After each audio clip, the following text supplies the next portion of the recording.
कुंभ के अपने अलग ही रंग हैं। धर्म के साथ ही राष्ट्र प्रेम भी यहाँ नजर आ रहा है। बाबा बालकनाथ के शहीदों के नाम पर बने पंडाल में रोजाना शहीदों के नाम से यहाँ यज्ञ किया जाता है और इसी पंडाल के बारे में सुनकर सेना की महिला अधिकारी भी यहाँ पहुंची। यहाँ लगे शहीदों के पोस्टर देखकर वो भावुक भी हो गई। इन महिला सैन्य अधिकारियों ने यहाँ अपने तमाम साथियों के साथ मिलकर राशन की सेवा भी की और इस पंडाल में रोजाना 50,000 से ज्यादा श्रद्धालु भोजन करते हैं।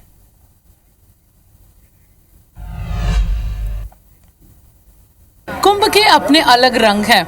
धार्मिक आयोजन तो यहाँ पर हो रहे हैं, लेकिन जिस तरह के आयोजन है उसके अलग अलग रूप निकलकर यहाँ पर सामने आ रहे हैं। इस वक्त हम मौजूद हैं बाबा बालकनाथ के पंडाल में। बाबा बालकनाथ वो शख्स हैं, वो संत, वो महाराज हैं जहाँ पर जिनके पंडाल में धार्मिक आयोजन तो होते हैं, लेकिन इस धार्मिक आयोजन में उन शहीदों को याद किया जाता है, उनके नाम से हवन किया जाता है जिन्होंने देश के लिए अपनी जान दी है, देश पर कुर्बान हुए हैं। हमने देखा कि कुछ सैन्य अधिकारी भी यहाँ पर पहुंचे हैं जो राशन लेकर पहुंचे हैं। अति विष्णु महायज्ञ हो रहा है। महाकुंभ के इस पावन पवित्र मेले में माँ गंगा जमुना सरस्वती की पावन गोद में, और हम लोग बद्रीनाथ से आए हैं और इस तरह से यहाँ पर कुंभ के मेले में 108 हवन कुंड बनाए गए हैं और इसमें परिक्रमा में उन वीर सपूतों के चित्रपट लगे हुए हैं जिन्होंने अपने देश के खातिर अपने प्राणों का सर्वोच्च बलिदान दिया। और इस यज्ञशाला की विशेषता है कि इस यज्ञशाला के शिखर पे हमारे भारत का आन बान शान गौरव तिरंगा लहरा रहा है और इस यज्ञ को करते हुए हम लगातार 22 वर्ष होने जा रहे हैं। और इसी तरह से जितने भी परिवार हैं जो शहीदों के परिवार, वो सब लोगों को हम कोशिश करते हैं अपनी तरफ से उनको लाने की कोशिश करते हैं, इस यज्ञ में बैठाते हैं और हवन की आहुतियाँ दिलवाते हैं और उन वीर सपूतों को याद करते हैं जिन्होंने अपने प्राणों की आहुतियाँ दी।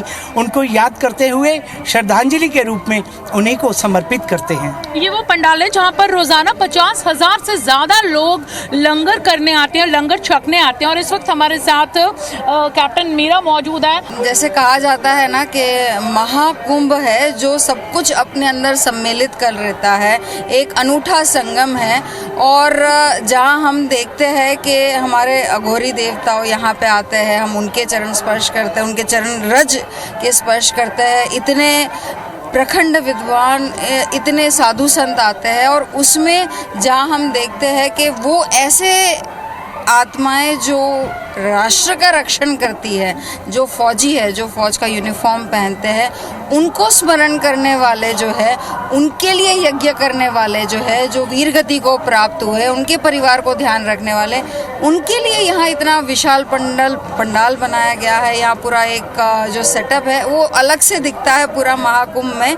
तो बस हम सब ने साथ में मिलके, हमारे जितने कोर्समेट्स है WS27 के फौजी, सब ने एक फौजी से दूसरे फौजी की तरफ जा रहा है, तो हम तीनों जन यहाँ पे आए हैं। तो बस ये प्रेम है, बस और कुछ नहीं।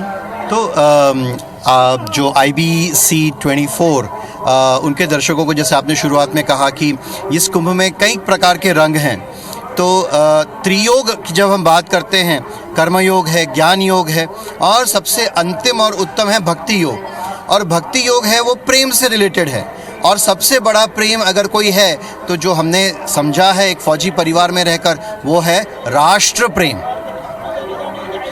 अभी मैं बोल रहा हूँ तो मेरे रोंगटे खड़े हो रहे हैं, क्योंकि राष्ट्र प्रेम एक ऐसा है कि जिसमें आप इतने इमोशन हो जाते हैं और उस इमोशंस के साथ आप इस राष्ट्र से, आप इस भूमि से, मातृभूमि से आप प्रेम करते हैं, तो कहीं ना कहीं पे ये एक प्रतीक है उस प्रेम का, उस राष्ट्र के प्रति प्रेम का। तो इसको देख के आज बहुत गदगद हुए। महिला सैन्य अधिकारी हैं, मैं उनसे ही जानना चाहूँगी कि आप लोग यहाँ पहुँचे हो, क्या लेकर आप लोग यहाँ पर आए हो? आज ऐसे ही सौभाग्य हुआ कि हमें यहाँ पे बहुत सारी बाहर फौजी जन की फ़ोटोज़ दिखी, तो हमने बोला ये कैसा एक पंडाल है जहाँ पर फौजियों के सम्मान में ये किया गया है। हम बहुत सौभाग्यशाली हैं कि हमें बाबा जी के दर्शन भी हुए। कैमरामैन विनेश श्रीवास्तव के साथ IBC 24 हरप्रीत कौर, प्रयागराज।